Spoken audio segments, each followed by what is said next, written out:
Hey guys, it's Naseem here. Now, after using the 4th gen iPad Air for over a year now, the one thing that kept coming to my mind after using it on a day-to-day basis was this simple statement that I think explains this iPad Air pretty perfectly. And that statement is, I think that the 4th gen iPad Air is still a great tablet to get in 2022. And I say this because when you think about it, the iPad Air is still a heavy hitter that can compete with any other tablet in its price range, all while being much cheaper thanks to the iPad Air 5's release. Like at some stores in my area, you can get the 4th gen iPad Air for $400 to $500, which is significantly cheaper than the newer Air 5, despite them being very comparable when it comes to usability. The iPad Air has an amazing chip that can handle many power-heavy apps and games. It has a beautiful display that looks as good as any other tablet in the market. It has an amazing battery that can last longer than a day, and it has a premium iOS software that will give you updates for up to 5 years. And despite my reasonings for why the 4th gen iPad is still one of the best tablets in its price range, I still wanted to share my experience with you guys and show you how it holds up after a year of use. And now the first thing that I wanted to look at when it came to how the iPad Air 4 held up after 1 year of use was the display. And I say display because the iPad Air gave me a premium experience when it came to resolution,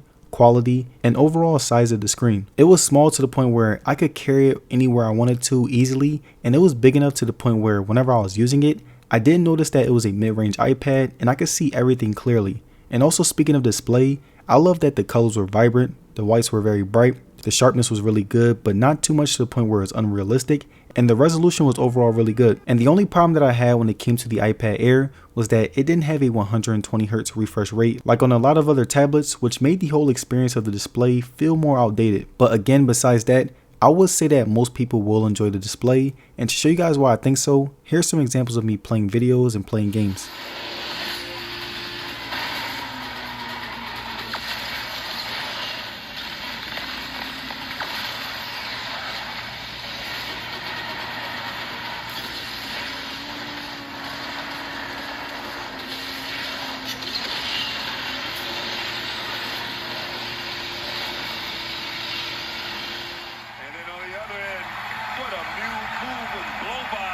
Attacking the big fella, Jordan Poole. The NBA, and this is how you grow into the game.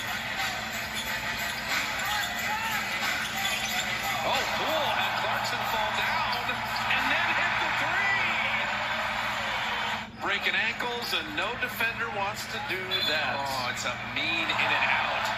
And now the next thing that I wanted to look at when it came to how the iPad Air 4 held up after 1 year of use was the battery. Now the iPad Air has a 7600 mAh battery, which in itself is very high for a tablet at this price. I would get about 3 to 5 hours of on-screen time by doing things like watching videos, playing games, drawing, scripting, etc. And I will confidently say that the battery was able to last me all day.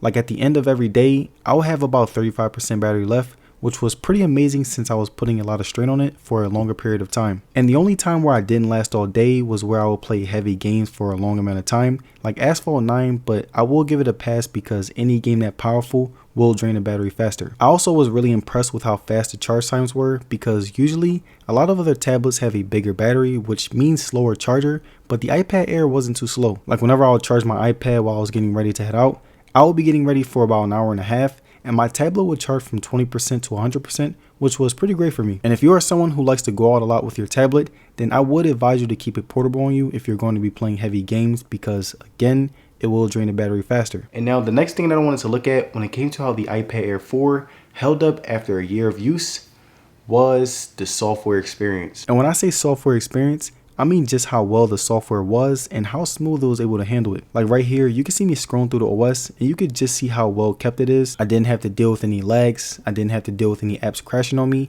I didn't have to deal with some apps not being compatible with the screen size, and I didn't have to restart my tablet so that it could act right. And I think that this and the screen were definitely the most enjoyable parts for me, because when everything was running smooth, it makes tasks much easier to do, which means that I'm overall more happy with my purchase. And I also really love how well it was able to handle my heavy workload. Like right here, you can see that I'm able to get my work done with no hiccups, and whenever I connect my keyboard, it feels no different than a smaller laptop. And now the next thing that I wanted to look at when it came to how the iPad Air 4 held up after 1 year of use was the speakers. Now the speakers on the iPad Air are some of the best that I have ever heard on any tablet in this price range. They were loud, crystal clear, full of bass, all while still maintaining amazing quality. I love that no matter how much I turned up the volume, I was still able to get great quality, because when it comes to other devices, they'll sound good when the volume is low, but once the volume goes all the way up, they sound like trash. And that was something that I really appreciated about the iPad Air 4 speakers.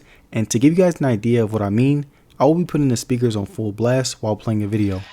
Well, they need a guy like that. Here's Bryant, and finally Kobe with his first points in his final Christmas Day game. Cleveland is a heck of a defensive team, and they play the Warriors tough. Bryant hits another three. Back-to-back triples for Kobe. Over 500. Now a slow start for the Rockets, but they're starting to get it going now. Bryant dreams a three. The third three-point basket for Kobe. Make that pass. Bryant in isolation with Barnes. Got Barnes in the air, put it in. Three-point opportunity. And now the final thing that I wanted to look at when it came to how the iPad Air 4 held up after 1 year of use was the power. Now the iPad Air 4 has an insanely powerful chip that I will say held up very well in comparison. I'll be doing things like playing heavy games and watching movies on it, and I had no hiccups. Like right here, you can see that I'm playing Call of Duty, and there wasn't one time throughout my whole week where it lagged on me, and I was pretty impressed. Everything actually worked really fine, and to show you guys what I mean, here's an example of me playing, and you'll see how smooth it runs. It's too close. Fight harder. Contact with enemy. Enemy down. Contact with enemy. Target inside. Need backup. Reloading. Forwarding. Contact with enemy.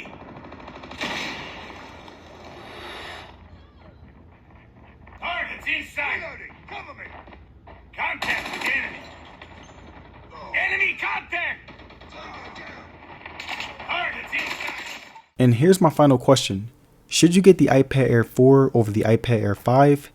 Well, if I'm being honest, if you can get a great deal, you should definitely get it over the 5, because there isn't much of a difference between them, and the 4 can still run power heavy apps just fine. And there it is, my review on the iPad Air 4 after 1 year of use. Now let me know down in the comments, would you get the iPad Air 4 over the Air 5? Let me know. And if you guys made it to the end of this video, I would like to say thank you for sticking around. And don't forget to like the video and subscribe. It will be very appreciated. And as far as social media, you can follow me on Twitter and Instagram. And I will see you guys on the next one.